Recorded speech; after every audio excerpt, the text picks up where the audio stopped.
My latest synth acquisition, vintage synth, Roland RS-202. It's a string synthesizer.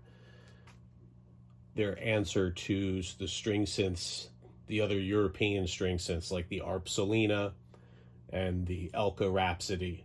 I think this probably came out in 1976 because if you follow me for my Genesis material, Tony Banks played this on Wind and Wuthering, which was recorded in 1976 and released at the very end of that year. He also used it on their next studio album, and then there were three. That intro I just played was All in a Mouse's Night. And this was a precursor to the 505 Roland string synth, which sounds really magnificent if you've looked up videos on that. And then the strings in the Roland vocoder VP330. I have the Behringer clone of that, and this is very reminiscent of those strings. A little less controls. So I'm going to keep it basic and start with strings 1. So there's a cutoff point here, a bass clef and a treble clef. And there's separate on and off buttons. Volume soft, okay. And then here. So I'm going to treat each section the same so I can play it across. So there's no sustain, and then the attack is the normal attack. We do slow attack for both of these. I mean, it's very subtle. You can't get that kind of almost a volume pedal swell that I can get on the Behringer clone. Or on a Solina, say.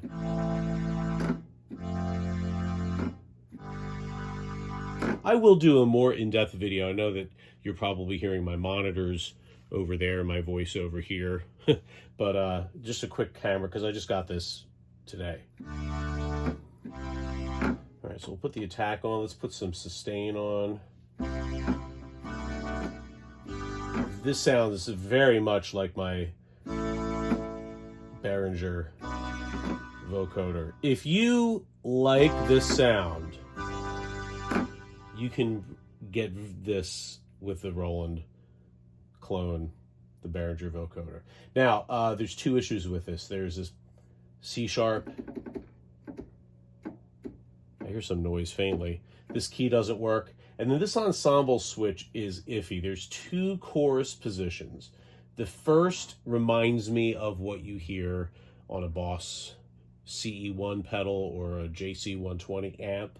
And then the second position is a little bit more slower, more like a flanger. And then the off position just defeats it. If you've heard a string synth without the ensemble, it's really weak sounding.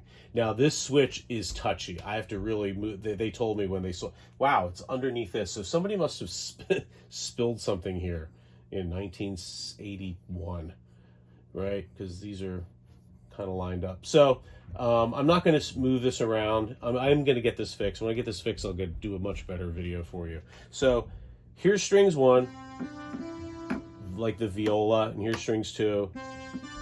It adds an octave higher layer of the violin. So if I want to do the verse part of All in a Mouse's Night, I'll take the sustain off.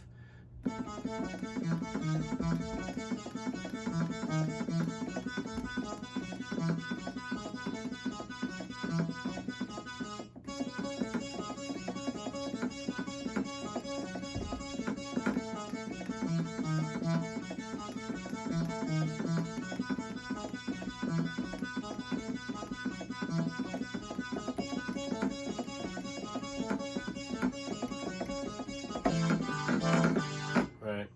And then, what's another one I can do for you guys? Blood on the Rooftops.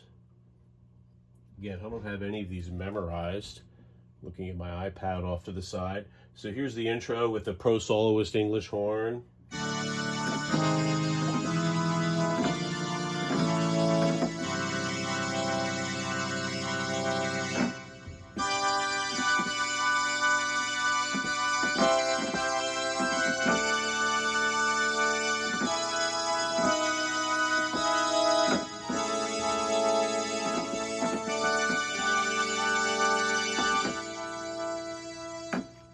missing that note a lot in that part.